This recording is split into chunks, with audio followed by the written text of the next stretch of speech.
ধর্ষকের মৃত্যুর আগে ধর্ষী তাকে মৃত্যুবরণ করতে হয়। এটা হচ্ছে আমাদের সোনার বাংলাদেশ। একজন ধর্ষকের জীবনের মূল্যটা এত বেশি যে তাকে ফাঁসির মঞ্চে দাঁড় করা যাবে না।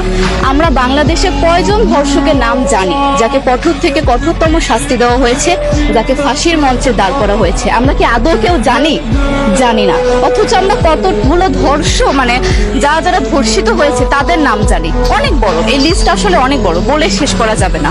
কুমিল্লার তনু, মাগুরার আসিয়া, 2 দিন আগেও কিশোরগঞ্জে 8ম শ্রেণীর একটি ছাত্রীকে বাসা থেকে তুলে নিয়ে ধর্ষণ করা হচ্ছে। বাবার হাতে মেয়ে ধর্ষিত হচ্ছে, ভাইয়ের হাতে বোন ধর্ষিত হচ্ছে। আমরা আসলে নিরাপত্তা কোথায়? আমার মনে হচ্ছে আমরা যেন আইয়ামে জাহিলিয়া যুগে চলে গিয়েছি। মাঝে মধ্যে মনে হয় এর থেকেও খারাপ সময় আছি আমরা, কারণ ওই যুগে মেয়েরা অ্যাটলিস্ট সম্মান নিয়ে মৃত্যুবরণ করতে পারতো। জন্মের পরপর জ্যান্ত মাটিতে পুঁতে দেওয়া হতো, আর আমাদের ধর্ষণ করে নির্মম ভাবে তারপর মৃত্যুবরণ করতে হচ্ছে। যদি সরকার আমাদের ওই নিরাপত্তা নাই দিতে পারে, তাহলে সরকারের কাছে আমাদের অনুরোধ, আমাদের জ্যান্ত মাটিতে পুঁতে দেখ। আমরা বেঁচে থাকতে চাই না, আমরা সম্মান নিয়ে মৃত্যুবরণ করতে চাই। আমরা এই দেশে থাকতে চাই না যে এই দেশে আমাদের কোনো নিরাপত্তা নেই, যে এই দেশে রাস্তা দিয়ে হাঁটলে আমাদের মধ্যে একটা আতঙ্ক কাজ করে, কখন কি না কি হয়ে যায়। আইন উপদেষ্টা বললেন যে ধর্ষকের নাকি ফাঁসি দেওয়া সম্ভব হবে না, তাহলে নাকি নিরীহ মানুষকেও মাঝে মধ্যে ফাঁসির ব্যবস্থা করা, মিথ্যা মামলায় ফাঁসিয়ে দিয়ে ফাঁসির ব্যবস্থা করা হতে পারে। আইন উপদেষ্টার কাছে আমার প্রশ্ন, আল্লাহ না করুক আজকে যদি আপনার কাছের কেউ, আপনার বোন অথবা আপনার স্ত্রী অথবা আপনার মেয়ের সাথে যদি এরকম কোনো কিছু হতো, আপনি কি আসলে এটা বলতে পারতেন যে না, ধর্ষককে ফাঁসি দেওয়া যাবে না? কোনোদিনও পারতেন না। আপনি সবার আগে তার ফাঁসির ব্যবস্থা করতেন, সম্ভব হলে নিজের হাতে মেরে ফেলতেন।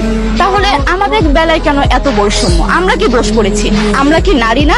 আমরাও তো কারো বোন, আমরাও তো কোনো বাবার সন্তান, আমাদেরও তো বেঁচে থাকার অধিকার আছে, তাই না?